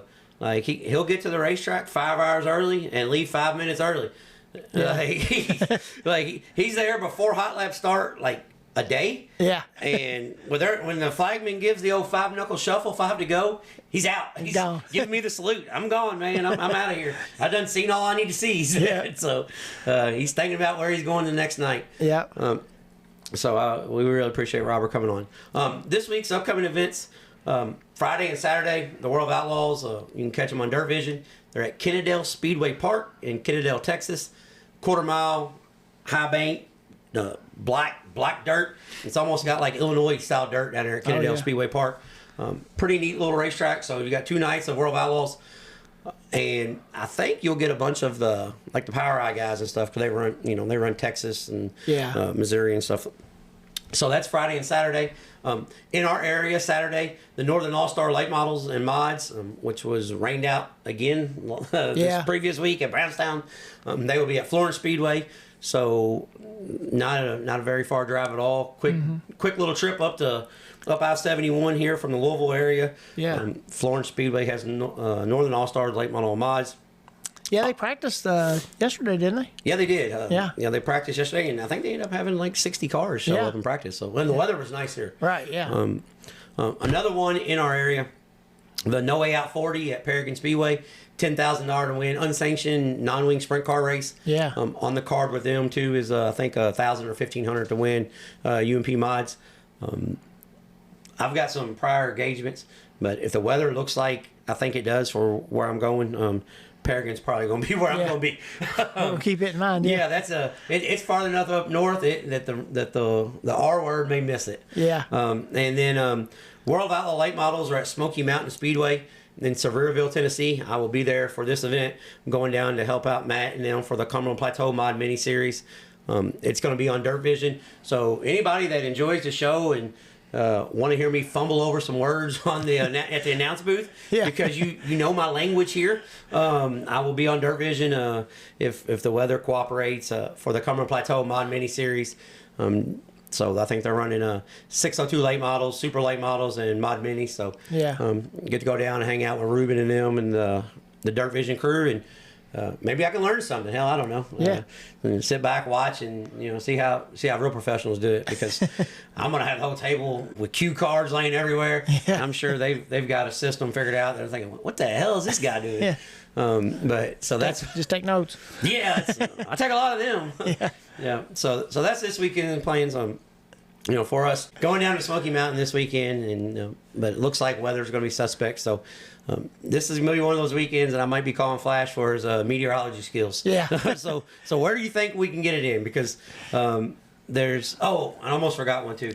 High Limit is start. Their season kicks off Saturday in Las Vegas. We're not going to make that one. No, we're not going to make that draft. You was talking about Tony Laporte earlier. I seen where he had posted a picture in the airport where he was getting ready to take off out that way. He was talking about getting ready to start right now. His season was. He's getting former guest on the show. Go back if you haven't heard that. Go back and listen to that. Tony Laporte, the infield reporter. Super cool dude. But high limit it will be on Flow this week. But like I said, this is one of those weekends on Flash. What's the weather look like in Cincinnati? Yeah. What's the weather look like in Sevierville, Tennessee? What's the weather looking like in Paragon, Indiana? So hopefully we get something in this weekend. Yeah. But if not, like I said, there's plenty of stuff on Flow and Dirt Vision, and there's plenty to cover because for us, there is no off season. It's a year-round deal. It's what we do. I don't know how people can say there's an off season when there's racing every night of the week, but if they race at Florence this week, I'm gonna try to be there because I got a granddaughter birthday I got to go to Saturday during the day. So, but I think I can make it to Florence after it's over. So, okay, well, that'll work out good. I think Florence is going to get a big field of cars too. Yeah, especially on the mod side. Right. Yeah. I've seen a lot of people, some guys out of Tennessee talking about coming up, and a bunch of guys out of Ohio coming down, and I know Ben Harmon here locally. I think he's going up to Florence. So. I think Jordan Weaver's gonna be there. Yeah, there's all kinds of guys. Jordan's back in a mod now, so yeah, he's another mod guy. Yeah. So Jordan Weaver. I said he'll be at Florence this week. I actually seen where he was practicing. He got and he's in a lethal chassis. Did you notice that? Yeah. Yeah. So I know he's been in elite for a couple years, and then he went and ran late model, but he's in a lethal. So we'll see what the lethals do around here because we don't have a whole lot of lethals in our area except for like Dylan Woodley. That's a whole nother. We can go down a whole nother rabbit hole on that. Yeah. But you got anything, Flash, before we get off here? I don't think so. Just want to thank everybody for sharing and try to subscribe if you're on YouTube. That helps us out too. You can do that. If you can hit the subscribe button. I know it don't take just a second to hit it. You don't have to sign up for anything like that. You just hit that, and it helps us grow our numbers. Yeah, that's one thing I was gonna say. Subscribe. You can subscribe on YouTube and Spotify, and that helps us out. If you don't want to subscribe, that's fine. We're okay with that. Oh, damn! I forgot to mention this in the opening. We're on 2 new platforms, Flash. Oh yeah. Yeah, we're on iHeartRadio and Amazon Music too. Yeah. iHeartRadio had surprisingly really good numbers for the first week. Yeah. That I didn't even promote it. I just said, hey guys, we're on here now. Yeah. So because who would have thought I'd actually promote something? So, yeah. But yeah, so we're on. I'm still working on the Apple Podcast, guys. Yeah. I got to jump through a bunch of loopholes, and I'm no technical savvy, so. If you listening to the show and you're like, I really, really want to listen to Apple Podcasts, send me a message. But if you don't, if you listen and you prefer Apple Podcasts, but you'll find it some other way. Yeah, I think I'm about done screwing with that. It's a headache. But we'll see. Yeah, we'll see if their app is fixed. Yeah, so right. I don't want to do the whole Android versus Apple thing, but right. Jesus Christ, they're a pain to work with. Yeah. So they're probably not going to sponsor the show anytime soon. Yeah. But yes, tell somebody about us. The word's getting out there. Like I said, we had tons of listens last week. So, like, share, subscribe, comment, spread the word. Word of mouth is the best advertisement. You guys seem to be doing really good at that, and we really appreciate it. Yeah. And until next time, we'll be trading sliders.